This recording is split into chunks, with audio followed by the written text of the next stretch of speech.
Phil Spencer took over as the head of Microsoft's Xbox division in March of 2014. With each major announcement since, the Xbox has increasingly resembled a simplified pre-built PC. First, the introduction of backwards compatibility, then mouse and keyboard support, and now the simplification and utilization of specific display technologies.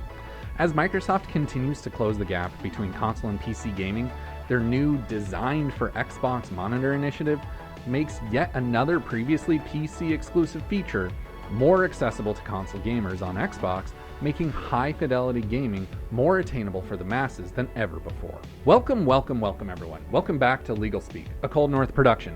I'm the Law Morris, and this is the video essay series in which I get to talk about the games I've been playing and what I think of the medium as a whole. Buying a new TV or monitor that can fully utilize the technology in the newest generation of consoles has become needlessly overcomplicated. So Microsoft is looking to make that whole process significantly easier. Let's talk about the Designed for Xbox initiative. Recently, Microsoft announced that they would be partnering with display OEMs to add branding to the packaging of specific displays that are capable of utilizing all the new features of the 9th generation Xboxes. That branding is simply called Designed for Xbox. When seeing a Designed for Xbox sticker or badge on a display, the consumer will be able to assume that that particular display is capable of a whole myriad of things. The most important being supporting a 120Hz refresh rate, 4K resolution, some form of variable refresh rate, it's probably AMD FreeSync, HDR10, and or Dolby Vision. About a month after I got my Xbox Series X, I decided to just bite the bullet and spend good money on a new TV specifically for my gaming setup. Combing through the pages and pages of spec sheets, looking for which TV would check off all the boxes on the Xbox's screen settings page, while also trying to be as budget conscious as possible, I landed on the 48-inch LG C10 as it was capable of all the technological advancements of the Series X and got a glowing recommendation from Linus over at Linus Tech Tips. But I wasn't the only consumer that had difficulty figuring out which display would be just right for my new Xbox. Since the launch of the new consoles, thousands of console gamers have had to familiarize themselves with specs like refresh rates, HDR certifications, pixel response times, and AMD FreeSync.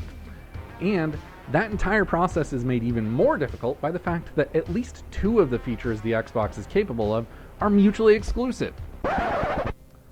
Quick pro tip, if you know your display is capable of Dolby Vision, but for whatever reason it's grayed out on your Xbox, that's probably because you have AMD FreeSync enabled. Those two features are sort of a one or the other type arrangement. When you're choosing between those two, make sure to check if your display is capable of HDR10. If it is, then you should use HDR10 and FreeSync, because while HDR10 is not quite as good as Dolby Vision, the prospect of having that and variable refresh rate outweighs Dolby Vision alone. Anyways, back to the video.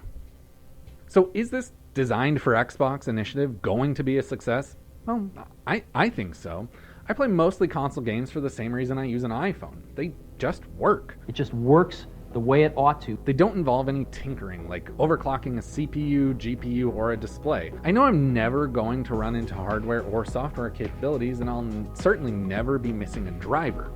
Simply put, I'm fully aware of how stupid I am, so I use the hardware that suits me. Apple themselves proved this exact concept roughly 15 years ago with their Made for iPod program that later developed into MFI, indicating a product was made to be used with either iPod, iPhone, or iPad, even though they could really be used with basically anything. It just meant they had like either the 30-pin or the lightning connector on them somewhere. And a quick trip to any Amazon questions section or a hardware-specific subreddit will prove that the general public is still just disinterested enough in technology that the Designed for Xbox sticker will clear up a ton of confusion. With all the variables and displays, Designed for Xbox is a concerted effort by Microsoft to streamline and simplify the consumer's shopping experience. And that's always a great idea that almost always leads to increased success. Even though this won't apply to me personally, as I already went through the process of combing through those spec sheets, it will undoubtedly make higher fidelity gaming more accessible to a wider audience on Xbox, which could potentially lead to a higher standard of expectation amongst gamers when discussing gaming on Xbox. So what do you think of the Designed for Xbox initiative? Is simplicity what you needed to push you over the edge to buying a high-res, high-refresh rate display? Let me know in the comments down below. Don't forget you can see everything I do all in one spot over at coldnorthpro.com. I'll be back next time talking about something else entirely, so until then, just go play some games.